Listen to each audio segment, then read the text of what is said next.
Hi everyone, my name is Ella and I'm a 19-year-old woman of transgender experience. It was just my birthday and I don't know how I feel about being 19. I feel like 19 is such a useless age. Like I feel like after 16, like nothing mattered in life anymore. If I could be 16 forever, that is literally all I want. I've been on hormones for a year now, which is a very big milestone in my transition because 1 year on hormones, that they've taken effect on me and they've brought about a lot of changes, so that's exciting. But what I want to talk about in this video is something that I don't see talked about very often, and that is dysphoria and what experiencing dysphoria is like, and when does it come up, and how do I manage my dysphoria. This is why I avoid talking about my dysphoria, because a lot of the times when I do talk about my dysphoria, people look at me in almost disbelief. I mean, they see a very pretty, young, confident woman who portrays herself very confidently on social media, wears very revealing clothing. So, how could she possibly have things that she's not comfortable with? It's not insecurity, it's incongruence, it's a mismatch. So, people often ask me, like, when did you know? Kab pata chala? When did you realize? Like, all these like juicy questions, okay? So, the thing is, like, bachpan se, I always knew what I was. Physically, I knew that I was a boy and I knew what was between my legs. But also, in my mind, I never saw myself growing up to be a man, which is thoda sa confusing. I literally had a mismatch from a very young age, and I'm a boy and I don't like this and I like all these girl things, but it's fine because I'm gonna grow up to be a woman. No. So around like 11, 12, 13, everyone's having all these fun changes, and girls are talking about getting their lady days, and boys are talking about, like, look, I have 3 hairs on my chin. I'm just sitting here like, okay, tits anytime now. I'm just waiting and waiting and waiting, and one day I look in the mirror and I have a fucking beard and a mustache, and I'm like, what the fuck? Who didn't get their memo? किसी ने काम बिगाड़ा है? Like, it's not that I felt like something about me was ugly. I felt something about me is wrong. Like, this shouldn't be happening. What is wrong with me? Like, I'm supposed to be going on this direction of puberty, but I'm going on this direction of puberty, and I feel like a woman here, but then what is all this hair and what is all this deep voice? Like, I am fully confused. So that is basically my earliest experience and memory of dysphoria in its purest sense. I'm literally losing my mind because I'm like, fuck, fuck, fuck. I was supposed to grow up to be a woman, but abhi daadi aa rahi hai, and my voice is getting deeper, and things down there are like getting big and small on its own timing, and it's really, really confusing. When you feel like something is wrong, you try to fix it and hide it. So that's basically what I did. For years, I was like, I can just hide it. Like, nobody has to know that I'm developing these male things, and it's just gonna be my little secret. So that is when I started to talk really, really high. Like, I was like, ah, la, la, la, la, la, la, to make sure everyone didn't know that my voice was actually getting deeper, and I was shaving obsessively. Like, I remember constantly, like, my skin being so raw that it would burn when I would touch it, but I had to shave every single hair the second it sprout out of my body. It was also understandably very uncomfortable with my genitals. Anyone who's watching this who has a penis and testicles, like, there's always going to be a slight bulge, like when you wear jeans or pants, and it's always going to slightly, and that's fine and that's normal. Everybody who has a penis, they have a penis, that's it. But I wasn't supposed to have one, and mine was also doing tricks, because when you're growing up, things happen. What I would do is, like, I would buy underwear, boxers, in a really, really small size, and I would pull them up really high.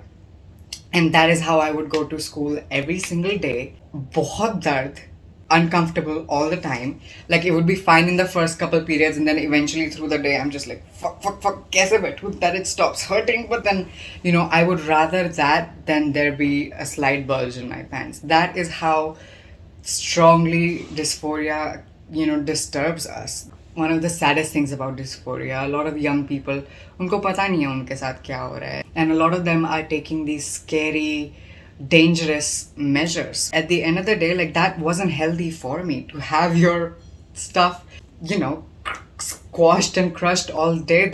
I remember I would come home from school and I would take everything off, and the blood would rush down. Like, I would get lightheaded and I would have headaches. But then I also can't tell anyone about all these other things that are happening to me. Like, how do I tell my mom that, like, Mom, I have really bad tummy ache from squashing my penis all day? Like, do you know what I'm saying? Like, it turns into a cycle of, like, a problem, you try to hide it, it becomes a bigger problem, and then you try to hide it, and then it's this spiral you're stuck in. When I'm so caught up in this cycle of feeling uncomfortable and trying not to feel uncomfortable and feeling more uncomfortable by the end of it.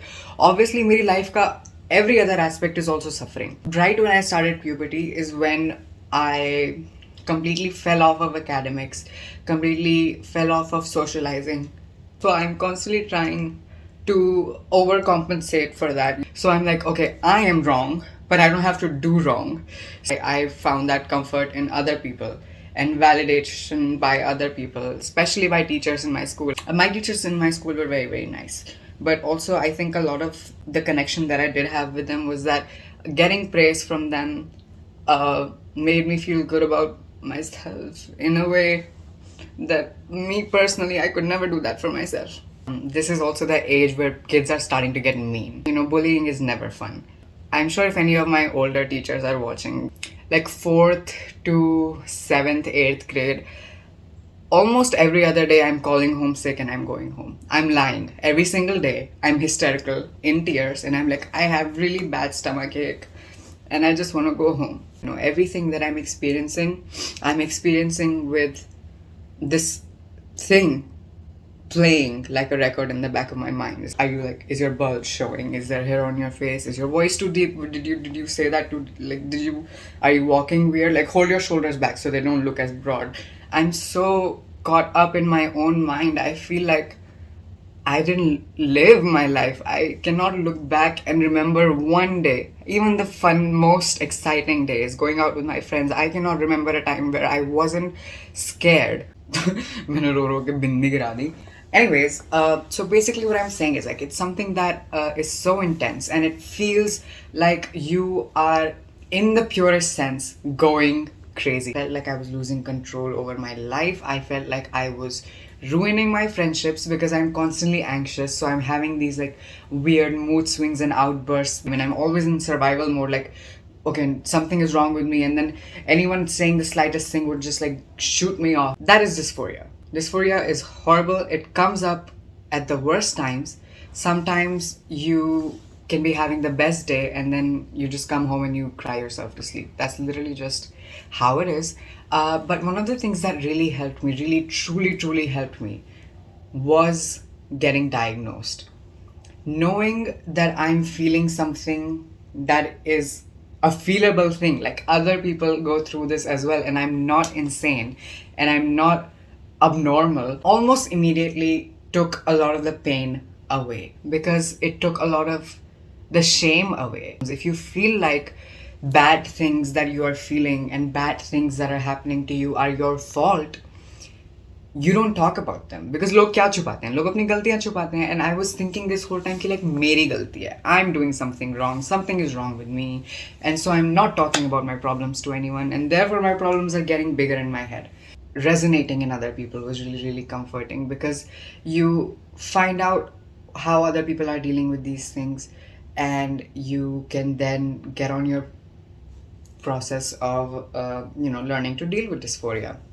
Getting on hormones was also really just life changing. It's so calming knowing that the right hormones are running in my body. Like, मेरे को कभी समझ नहीं आता था when growing up and my friends would like get excited about puberty and they're like, oh, I'm going through these changes and it's like so exciting, and like guys would just be like, feel kar, and I'm like, why are you so proud of this? This stuff is so like wrong. Like, how are you comfortable in this?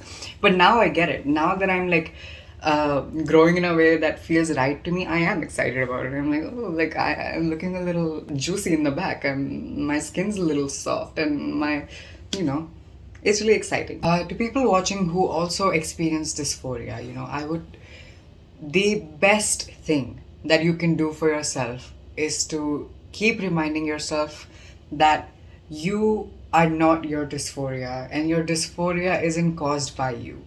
Because once you look at it as something that isn't your fault, you can actually explore it in a way that doesn't feel threatening to you. The best way to go about handling dysphoria is to understand it and see the patterns, because there's always a pattern. There's certain things that make me dysphoric. Even small things like certain style of clothing. Like, I don't like clothing that fits me a certain way, or rubs against certain parts of my body, because that reminds me of, things that I'm uncomfortable with. Be attentive, but not hyper vigilant. Don't let it like take over your life and like start noticing everything, but just take a note, write down how you're feeling, write down when you're feeling these things, and eventually you're going to start to see a pattern, and you can definitely, get on a journey of healing. Definitely, if you are fortunate enough to, be able to have access to therapy, 100% recommend therapy. See a therapist, see a psychiatrist. If you are someone who's interested in pursuing hormonal medication, definitely get started on it. It has done only good things for me. If certain clothing makes you happier, do it. It's fine. Live your life. When you come out to your family, when you come out to your friends, when you come out to your partner, anywhere, it's not going to be easy. There's going to be days that feel really, really exciting and euphoric. It's going to be days that feel absolutely terrible right after. There's going to be days that have intense feelings of both. There's going to be arguments. There's going to be discussions. There's going to be a lot of breakdowns. But at the end of the day, it is what it is. मैं ladies हूँ तो मैं ladies हूँ, and I'm gonna live my life however the fuck I want, and so should you.